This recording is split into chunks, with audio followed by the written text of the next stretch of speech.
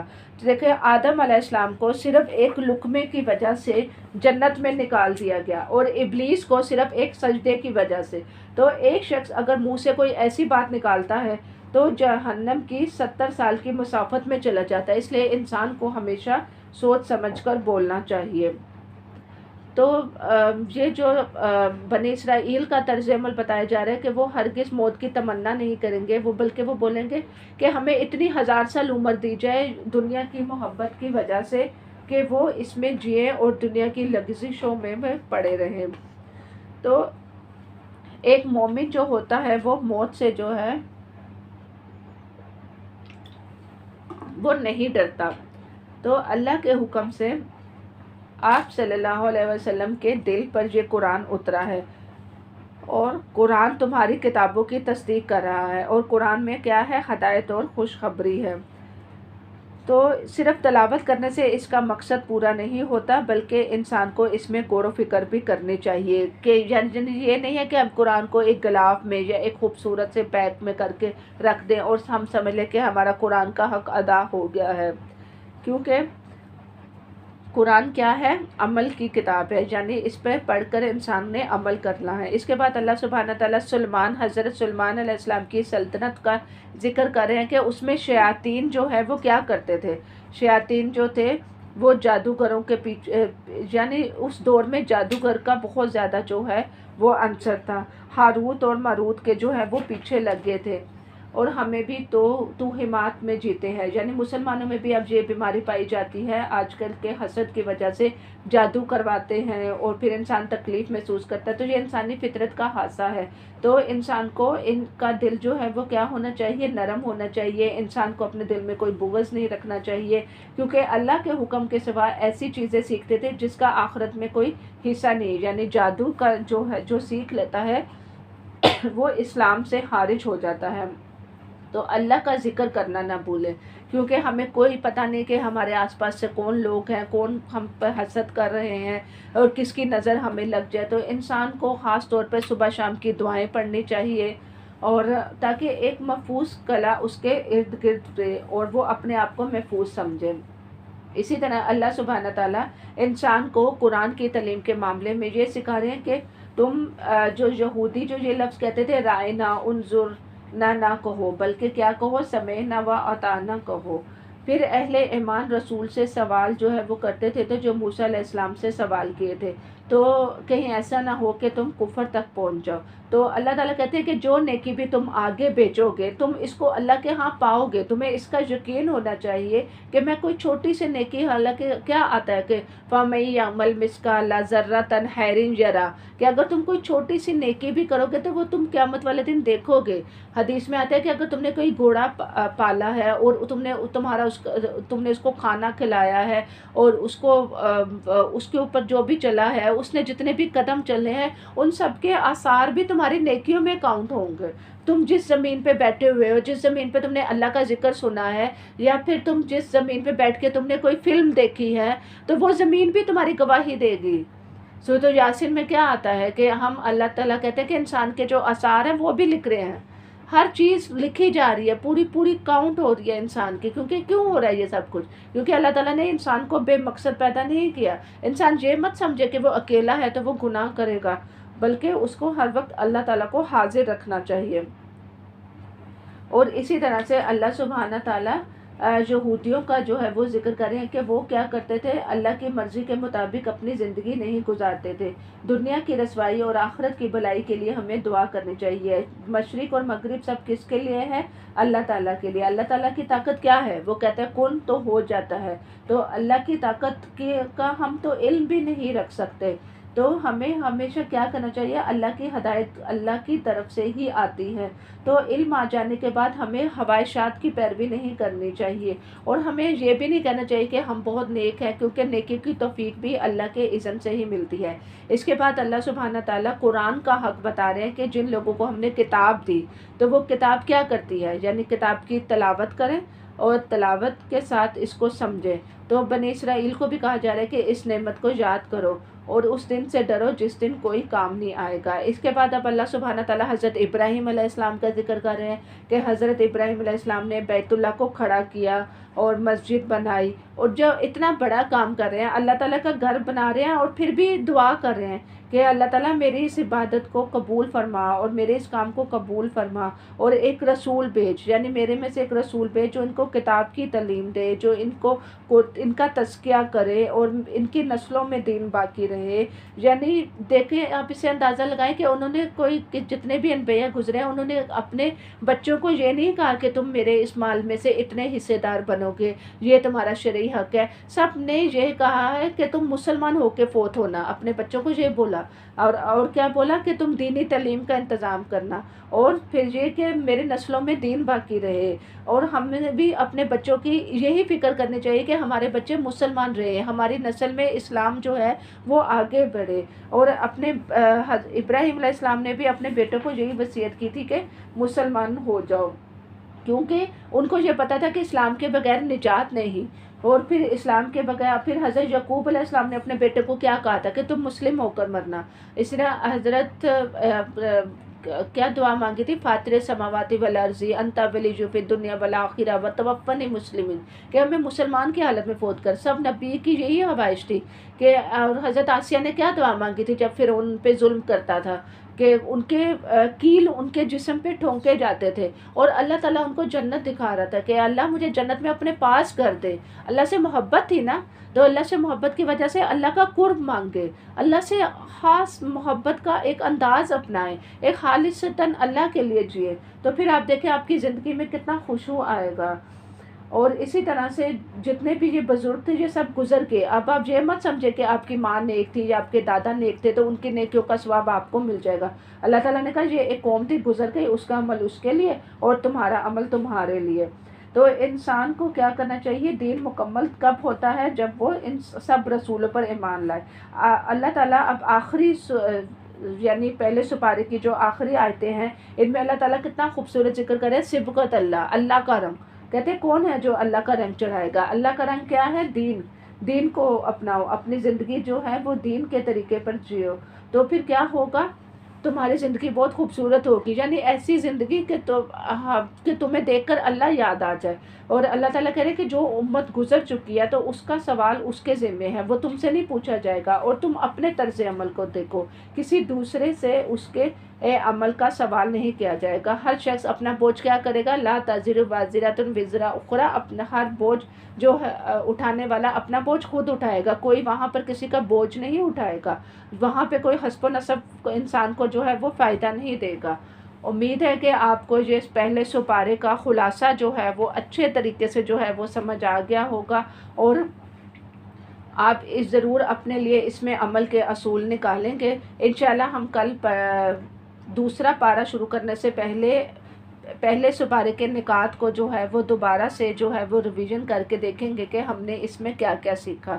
وآخر دعوانا ان الحمد للہ رب العالمین، سبحانک اللہم و بحمدک، نشہد ان لا الہ الا اللہ، نستغفرک و نتوب الیک۔